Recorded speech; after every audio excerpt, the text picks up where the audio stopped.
Alright, we're going to talk about the metagame, the weekend wrap-up, all this fun, fancy stuff. So later tonight, if you haven't seen the deck list already, I'm going to have literally Cyber Dragons, the Salad list, the Altergeist list, and whatnot. So if you haven't already seen them circulating around, I'll give my input on them tonight so you guys can have a little bit of love and reassurance for that. So I want to talk about the actual top 16 for PPG. It wasn't a lot to talk about, but, you know, interesting stuff outside of that. There wasn't 550 players there. Let's dig on into this, shall we?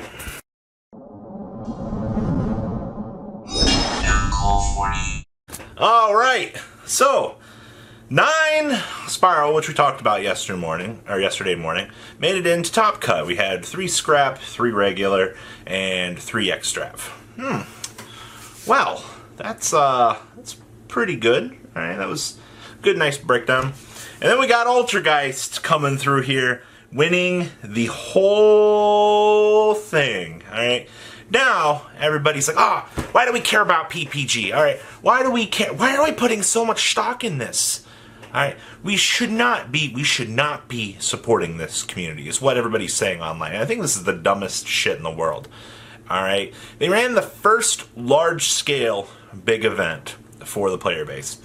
Players got the chance to see numbers. We get the first chance to see deck ideas for the new format. But you've got everybody over here in the corner with their pitchforks going, "Ree! We don't support this." I'm like, what is wrong with this community? So, you could take these results how you will, or you can take them with a grain of salt. I don't care. Alright, I'm here to report on the statistics, things that we saw, and, well, the consistency factor of a 12-round tournament. So, as I was saying, so we have Geist over here doing very well, winning the whole thing. Alright, Pack was the one that ended up winning. Michael State actually ended up getting second place, I believe. Thought you were retired, buddy. Quite honestly, it surprises me, but, you know, that was cool. So anyway, Geist, evenly matched, is a good card. Pot of Extrav is a very good card. And a lot of players found out that, well, back row decks are pretty good right now. Now, in 1 week, we have Lightning Storm crashing on into the format here. Decks like Altergeist are gonna have a slightly harder time. And I mean slightly, like 1%. Because there'll be a time where you set up and then you get Lightning Stormed and you don't open up the Solemn Judgment for the protection, and then you're going to be like, I can't believe you topped that on me! And then, you know, there's going to be a really salty Altergeist. It's going to... I can't wait for the salty runoff stories from just getting sacked by Lightning Storm. But that's that. So, Altergeist won. SPYRAL representation massively high. Who cares? Alright, it's just the PPG. I hate this community. Alright, so that's your big thing out of the PPG. Blair Hunter also sold... This man had to have sold his soul to be this god tier with Cyber Dragon Orchest. Like, this man, he amazes me every single time I see him. Like I said last week, he's got like 4 or 5 regional tops with this deck, maybe more. And then, like, he's got 1 or 2 YCS tops with Cyber Dragon Orchest. And he's still going. Then we got Joe B out here representing the Salad Life. Like, very good named players in this event. And people want to discredit this. So anyway, other thing I wanted to mention in this video. There was a list out of Europe. It was a Lunalight list that was doing rank up Magic shenanigans with Asura Kaiser. Now, it was only a 7-round regional.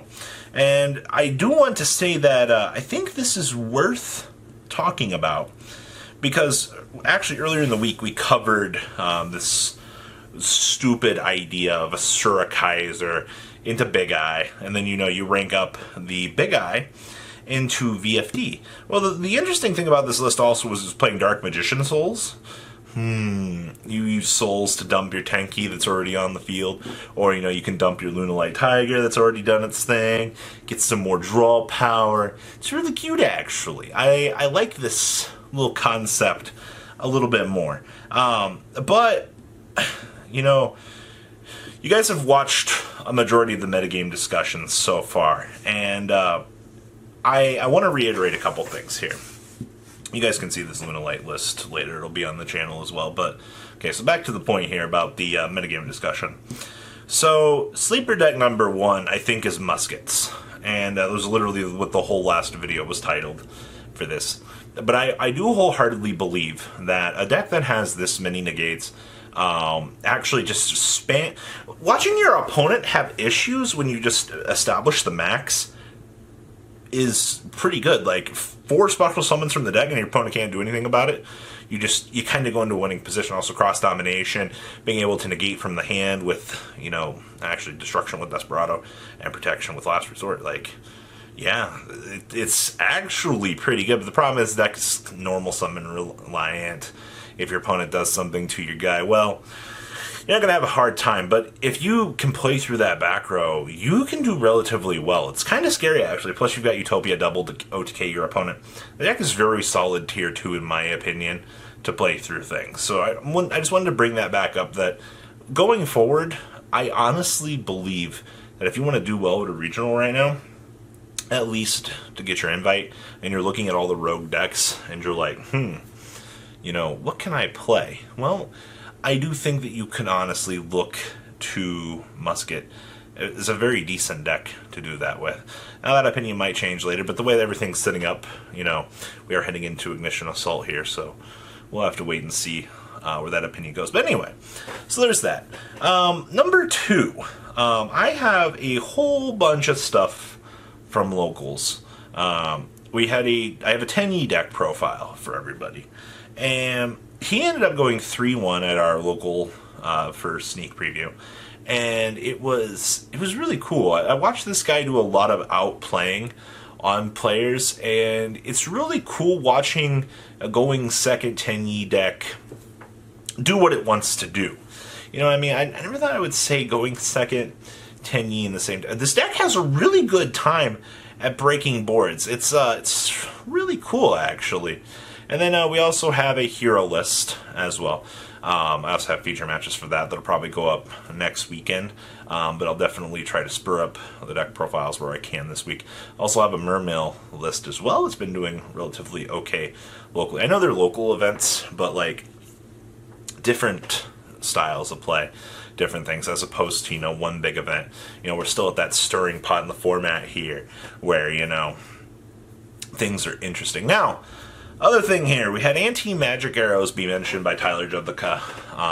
He was mentioning it in his striker list. Still no mention of said striker list that he ended up getting DQ'd with, supposedly almost bubbling into top cut. But there is talk, striker's still not dead. I know. So many of my comments are just like, let it go, Robbie. Let it go. The deck is dead. I went 3-1 at my sneak event. I was the lowest X1. Yeah, ended up just getting the sad trail there, if you know what I mean. Just, still salty about that, by the way. But my analysis on Striker right now. When your opponent has triple imperm for the Hayate, the Kaina, and the Shizuku, and you just get OTK'd on the next turn, well, fuck me.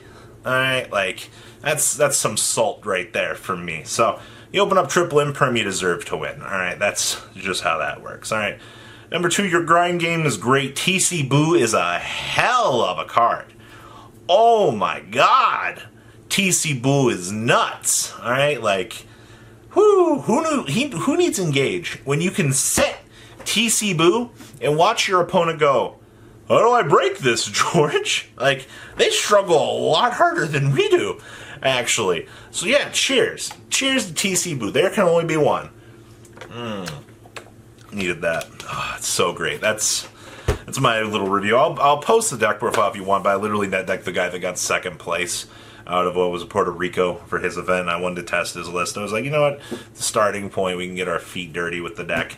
You know, we'll see how it works. And Compulse was really good too. I was pretty much right on my own personal theory, assuming that the deck would just become a stun deck, much like Geist.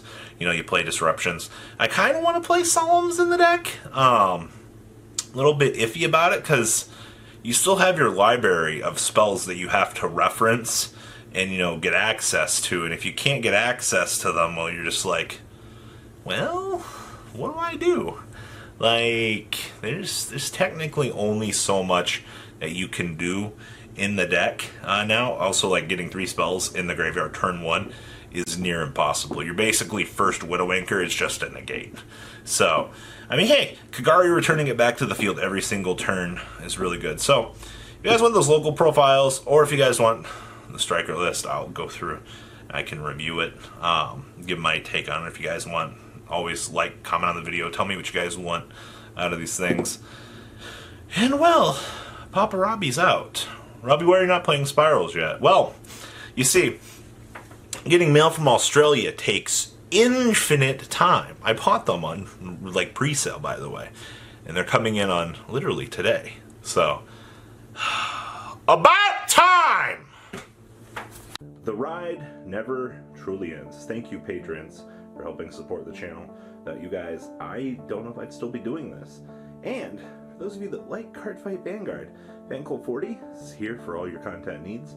And those of you asking if I sell cards, mcoolgames.com for all your trading card game needs. Check the description for more interesting info. Thanks for watching, guys.